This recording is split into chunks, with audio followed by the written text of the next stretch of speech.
Au départ, je n'avais pas prévu forcément d'être éleveuse, même si depuis toute petite j'ai une relation particulière avec les vaches. Au départ, je bossais dans l'agriculture, mais je conseillais des jeunes agriculteurs à se former avant de devenir agriculteurs. C'est les circonstances de la vie qui m'ont amenée à ça, mais c'était pas un hasard, je pense. Mon père, qui était seul à la tête de la ferme, à un moment donné, a eu un accident. Mon frère était un peu trop jeune pour s'installer tout seul, il n'avait pas fini ses études. Et moi, j'avais toutes les études, tous les diplômes qu'il fallait pour faire. Et puis, il y a eu un élan. J'étais enceinte quand mon père a eu son accident. J'étais enceinte de 6 mois, mais malgré tout, il y a eu un élan d'enfiler quand même les côtes et d'aller s'occuper des vaches, même s'il y avait un gros ventre. Et voilà, c'est comme ça que je me suis installée dans la continuité de ce que papa avait commencé, c'est-à-dire la vente directe et élever des animaux pour produire la meilleure viande possible. Il a été aussi un pionnier parce qu'en fait, il a été dans les premiers à vouloir faire de la vente directe à la ferme. Il a commencé en 96. Il était vraiment le tout premier. Quand il était voir les services vétérinaires et sanitaires, etc., ils l'ont pris pour un fou. Et bien finalement, j'ai l'impression de faire un peu la même chose, mais on va un peu plus loin. Enfin, on est dans le fil conducteur, c'est-à-dire que moi, je considère que c'est plus que la découpe, mais que l'acte d'abattage est problématique et qu'on ne peut plus faire abstraction de cela. Surtout qu'une fois que j'ai été voir en Suède et que j'ai vu de mes propres yeux que c'était possible d'avoir un abattoir tout aux normes qui réponde à toutes les conditions d'hygiène et de réglementation, qui peut se déplacer de ferme en ferme, quand je suis rentrée dans l'avion, j'ai dit il faut absolument qu'on le fasse en France. Et je pense que j'ai eu à peu près la même réaction des collègues que mon père à l'époque, c'est-à-dire que ben non, c'est pas possible, ça n'existe pas, que ce soit au niveau des collègues éleveurs qui avaient très envie de ça, mais qui disaient ça va être compliqué de mettre en place, et des autorités sanitaires, que ce soit tant au niveau départemental qu'au niveau national dans les ministères. Donc je me rends à Paris en fait depuis quelques temps, là, un peu plus d'1 an, à peu près toutes les semaines, parce que j'ai des réunions et à la fois pour la Confédération paysanne et à la fois pour mon projet d'abattoir mobile, le bœuf éthique. Donc les deux se rejoignent puisque c'est des combats communs. Je représente la Confédération paysanne à l'interprofession du bétail et de la viande, donc Interbev. J'ai suivi les états généraux de l'alimentation. Je fais partie du groupe viande, du groupe abattoir, du groupe tuberculose. Et puis, pour toute la mise en place de l'abattoir mobile, il y a eu pas mal de rencontres à devoir mener, que ce soit avec nos investisseurs, mes collègues, mais aussi un travail d'explication de ce que c'était que notre projet auprès des parlementaires. En Suède, c'est la même Europe que nous, c'est la même réglementation. On sait faire, on peut faire, on a des propositions et on est sûr qu'on peut faire différemment. Donc ça, c'est important de bouger pour ça. Ouais.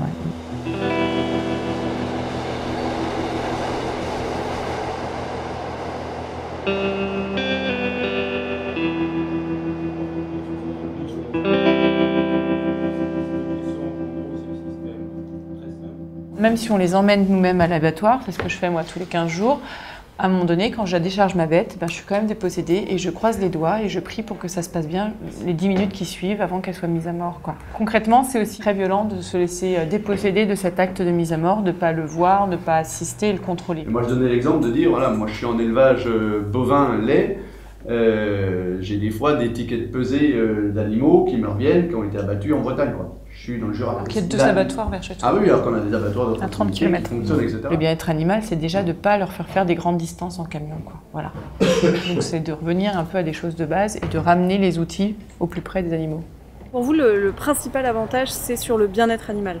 Oui, bien-être animal et la qualité de la viande, c'est les 2 aspects, effectivement. Ouais. Les consommateurs sont vraiment sensibilisés à cela depuis qu'il y a eu ces vidéos trash qu'on a vu circuler. Et donc, ils ont vraiment envie de pouvoir manger de la viande et en même temps savoir que les éleveurs ont bien fait leur travail, mais que les animaux ont été respectés pendant l'abattage. Votre projet, il en est où? Est-ce que ça peut être mis en place rapidement? Concrètement, on est en train de préparer le montage du dossier d'agrément sanitaire, de finir le plan de financement, la construction du camion. On n'est pas faite encore. Très clairement, là pour l'instant, on est en train de finir la mise en place et je suis sûre que dès qu'on va démarrer, il y a énormément d'éleveurs qui vont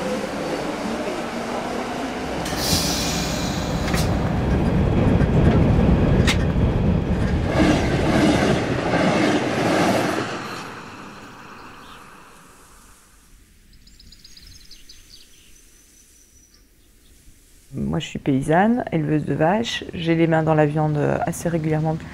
Et donc du coup, on est des faiseux. Et c'est bien de ne pas avoir honte d'être des faiseux. Ça fait partie de notre vie de travailler et de faire ce qu'on aime. Mais c'était aussi un choix de vouloir orienter la ferme et que ça corresponde à nos valeurs. Et donc ces choix-là ne vont pas forcément dans le sens de ceux qui ont tout intérêt à ce que surtout rien ne change.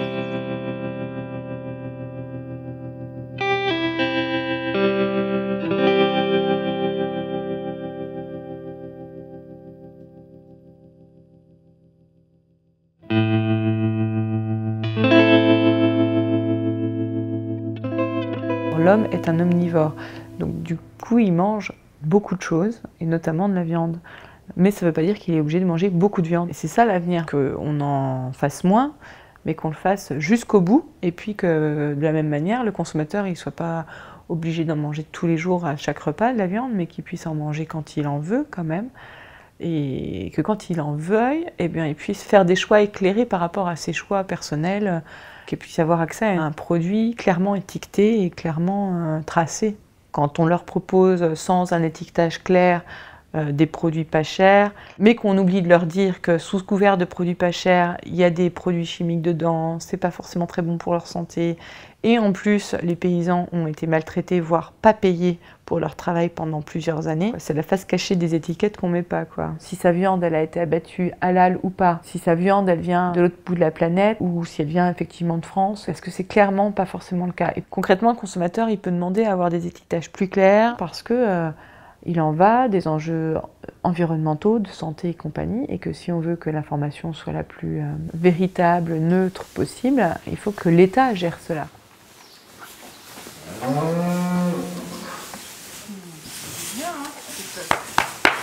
Et on peut être omnivore et aimer les animaux, ça c'est sûr. Et on a le droit d'aimer les animaux et en même temps d'accepter qu'à un moment donné ça va avoir une fin. Mais du coup, cette fin, il ne faut pas la cacher et ne pas en parler. Cette fin, on doit en parler, au contraire. Parce que si le sujet est classé tabou et qu'on ne l'aborde plus, c'est ce qui s'est passé un peu les 40 dernières années, où on a éloigné les abattoirs des villes, on les a éloignés des fermes. C'est des lieux complètement fermés, on n'a pas le droit de rentrer, où du coup, il y a dû avoir des opérations un peu commando pour obtenir des informations et révéler l'horreur. On n'en serait pas arrivé à des situations d'horreur si on avait parlé de ces sujets-là régulièrement et si ça avait été quelque chose de moins secret.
Maintenant, ce qu'on voit, et c'est du marketing, j'allais dire, c'est tout un tas d'installations agréées bien-être animal. Donc par exemple les vaches, peut-être dans des fermes comme la ferme des 1000 vaches, on va nous dire que le bâtiment il est super bien pour elles, il a plein d'installations bien-être animal, elles dorment sur des petits matelas bien-être animal, elles ont des brosses pour se gratter, bien-être animal. On va nous raconter tout un tas d'histoires sur le bien-être animal, sauf que si elles n'étaient pas cantonnées à être obligées tout le temps d'être dans un bâtiment et qu'elles pouvaient aller dehors dans des prés où il y a encore des arbres, des haies, et elles se gratteraient dans les haies et dans les arbres, parce que c'est comme ça qu'elles font, les vaches en général. Si les cochons étaient élevés en respectant leurs besoins naturels, on les laisserait pouvoir fouiller le sol. Les poules, par exemple, elles ont besoin de gratter, elles ont besoin d'aller marcher, elles ont besoin de manger des vers de terre, elles ont besoin de pouvoir ébattre leurs ailes, etc. Et elles ne le peuvent pas dans les bâtiments quand elles sont entassées à 30 000 poules dans je ne sais pas combien de mètres carrés, quoi. Ça, c'est pas possible. On est passé d'une notion d'élevage à une notion de production animale. C'est très barbare comme appellation. L'industrialisation, c'est juste une rationalisation où on transforme les animaux en matière, et c'est juste pas possible, quoi. C'est ça qu'il faut refuser. Parce qu'en plus, sous couvert de cette industrialisation et de cette rationalisation, on en vient à faire des échanges mondiaux à travers la planète qui viennent perturber tout le monde et qui contribuent juste à enrichir un peu plus un noyau de personnes, et on appauvrit tout le monde. Donc quand on nous dit l'agriculture biologique, l'agriculture paysanne, elle ne pourra pas nourrir la planète, excusez-nous, mais votre agriculture intensive tue notre environnement, celui de nos enfants. Et les premiers à souffrir de la faim dans le monde, c'est les paysans. Il y a presque 50% de ce qu'on produit qui est foutu à la poubelle. C'est très valorisant quand même de se dire on va produire quelque chose et on le met à la poubelle. Enfin, c'est un non-sens. Parce que ça vient d'animaux dont on a enlevé la vie, on n'a pas le droit de jeter un seul morceau de viande, quoi, par définition. On ne devrait pas avoir le droit d'en gaspiller.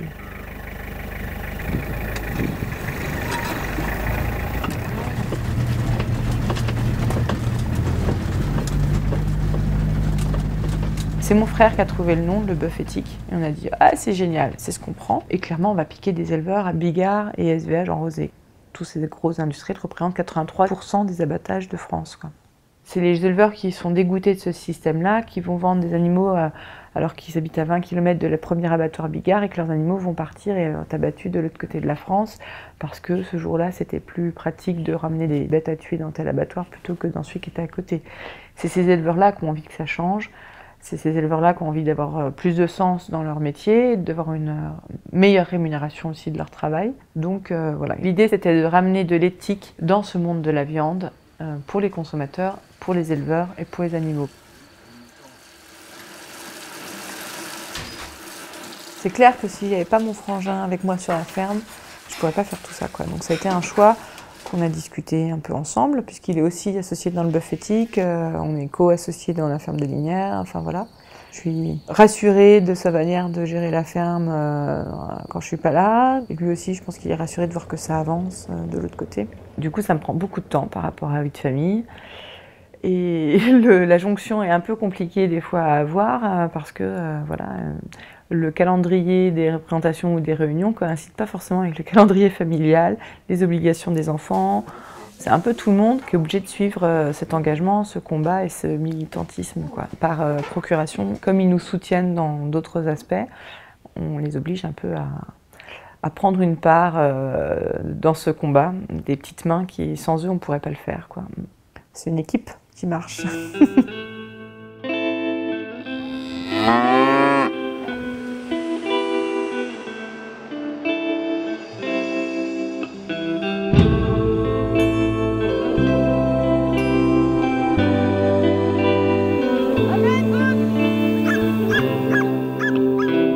Par l'histoire de papa qui a eu son accident et qui est dans une situation un peu atypique, on a été sensibilisés à tout un tas de choses, notamment le fait qu'il n'y ait plus beaucoup d'antibiotiques qui fonctionnent sur nous les hommes. Et donc ça a été vraiment de se dire, ben voilà, sur les animaux, il faut éviter d'en utiliser. Ça laisse des restes dans la viande et qu'on en mange et que du coup, ça va avoir un impact à un moment donné sur notre santé. Papa travaillait déjà beaucoup en prévention, on va dire, avec de la phytothérapie, de l'aromathérapie, etc. Et donc je me suis formée aussi à cela dès qu'on s'est installé. Pareil, on produit tout ce que mangent nos animaux. On voulait être sûr qu'il n'y ait pas d'OGM dans leur alimentation parce qu'on ne connaît pas les conséquences. Il n'y a pas eu d'études là-dessus, ou enfin les seules études qu'on veut bien nous présenter C'est ceux qui nous vendent les OGM qui les font, donc voilà, on est en droit de douter. Et en plus, on plante du maïs ici en France, alors que c'est une plante tropicale. On cultive ce maïs pour nourrir des vaches qui ne sont pas aptes à le digérer, qu'on rend malades. Du coup, comme elles sont malades, alors on va nous dire elles font plus de lait avec du maïs, elles font plus de viande, mais enfin elles font du lait qui est dégueulasse et de la viande qui est dégueulasse.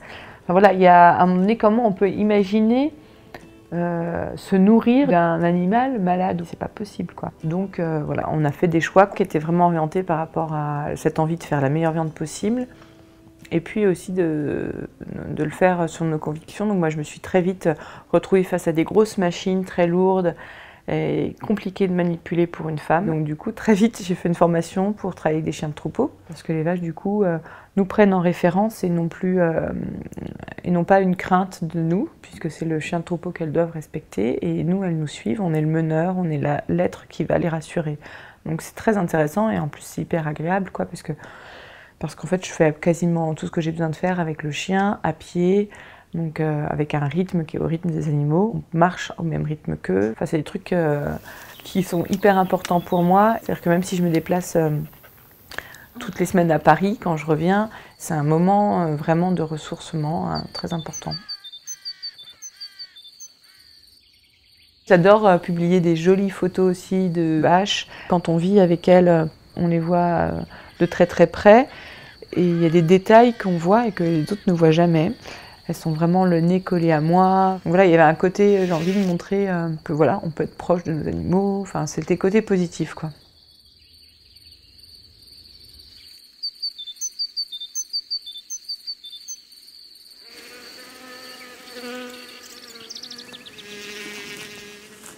Ici, je me sens pas hyper isolée dans la ferme, mais je me sentais seule dans la façon d'assumer nos choix stratégiques sur la ferme. Le discours agricole qui est véhiculé dans les chambres d'agriculture, dans les instituts techniques et compagnie, c'est pas du tout ce qu'on a mis en place sur la ferme. Et du coup, ça m'a mis en relation avec tout un tas de gens, c'est Facebook et les réseaux sociaux, soutenus par beaucoup de consommateurs, de voisins, soutenus par d'autres paysans un peu plus loin, soutenus par des politiques, et quelques véganes, un peu virulents et un peu violents. Première menace de mort. Moi, je pars du principe que le régime alimentaire, ça doit être un plaisir, quoi, plutôt qu'une contrainte. Et donc, ce qui peut être plus surprenant, c'est quand il y a du prosélytisme et quand il y a des extrémistes. Ça ne nous amuse pas de devoir les tuer pour vivre. Moi, j'ai vu des éleveurs en pleurs qui m'ont dit « Oh, j'ai découvert que mes animaux que je les ai vendus à un tel, ils ont été égorgés vivants, mais tu te rends compte, mais moi je veux plus ça, etc. » Tous ont parlé de ce mal-être, de cette dépossession. Les images chocs qui ont été révélées par L214, ça les a tous bouleversés. Enfin, j'en ai pas vu un qui m'a dit « ça m'a rien fait ». Je t'ai vu naître, je t'ai élevé, je t'ai soigné, et là je te remercie, car c'est l'heure et c'est pas drôle. J'ai une boule dans le ventre, et tu dois le sentir, mais personne d'autre que moi t'emmènera là-bas. Et une fois là-bas, je serai plus là. Car j'aurais perdu la main.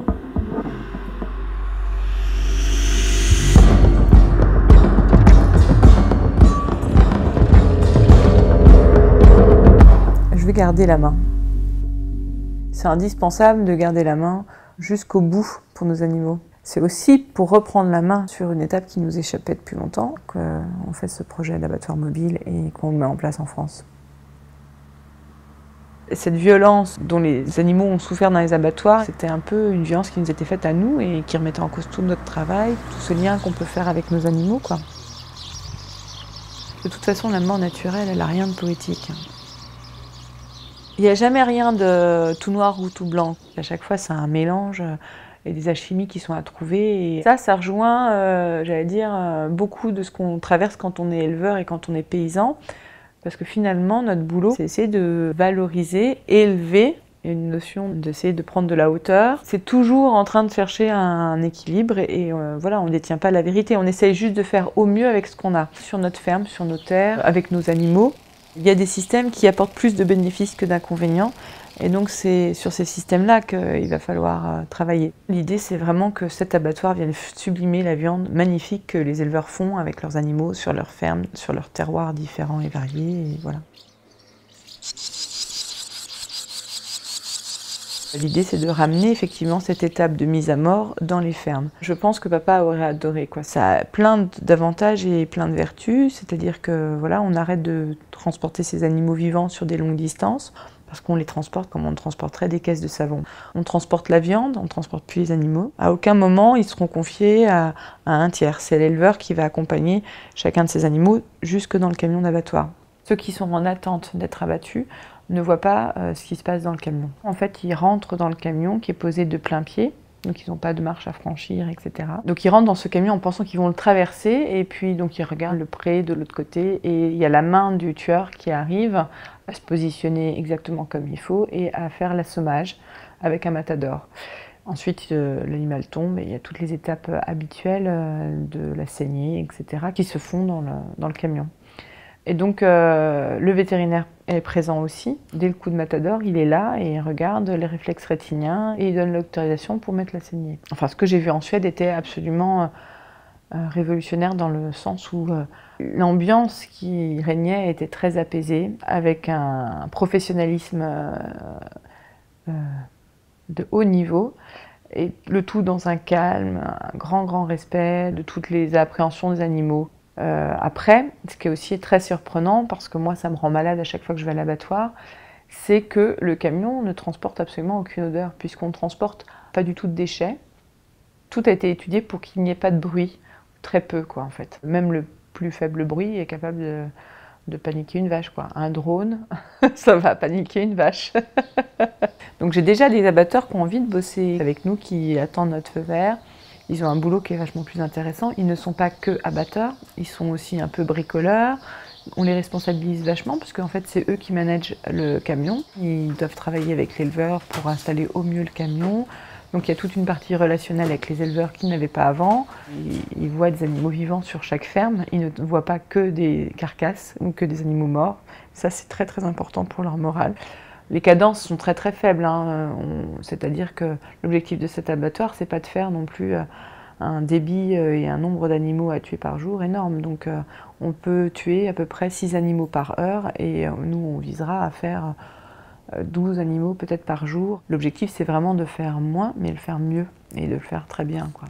C'est bien, allez, pousse. Droite, viens, Mieux. Droite, stop.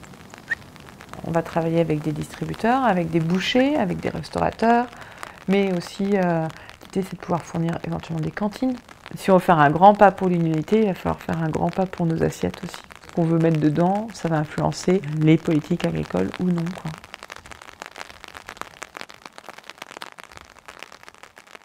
On a un point où tout peut basculer de façon irréversible. Il ne faudrait pas, sous couvert de vouloir protéger les animaux en leur évitant l'abattage et donc en devenant tous véganes, s'imaginer qu'on va sauver la planète, parce qu'on aura en fait une planète sans animaux en élevage. On n'a pas que les animaux qu'on élève, il y a tous les animaux entre guillemets qui vivent autour, les oiseaux, les insectes, tout cet écosystème serait vraiment durement remis en cause s'il n'y a plus d'élevage. Ça n'aura absolument aucun impact sur l'élevage industriel et ils vont continuer à inonder les assiettes et les supermarchés avec de la viande qui viendra de l'autre côté de la planète. Ce qui peut être chouette, c'est qu'en France, qu'il y ait plein de fermes, la ferme de Paul, la ferme de Jacques, la ferme de Laurent, la ferme de Juliette, et qu'elles soient toutes différentes, et cette diversité, ça serait très intéressant. Et donc si on aime les animaux et qu'on veut continuer à en voir encore chez nous, il faut vraiment soutenir ces modes d'élevage qui sont éthiques, qui respectent les animaux et qui respectent aussi les hommes qui travaillent dedans. Parce que je pense qu'on ne peut pas avoir des animaux heureux si les éleveurs ne sont pas heureux. Moi je me sens bien dans ma ferme, ouais. Mais je me sens bien comme je le fais.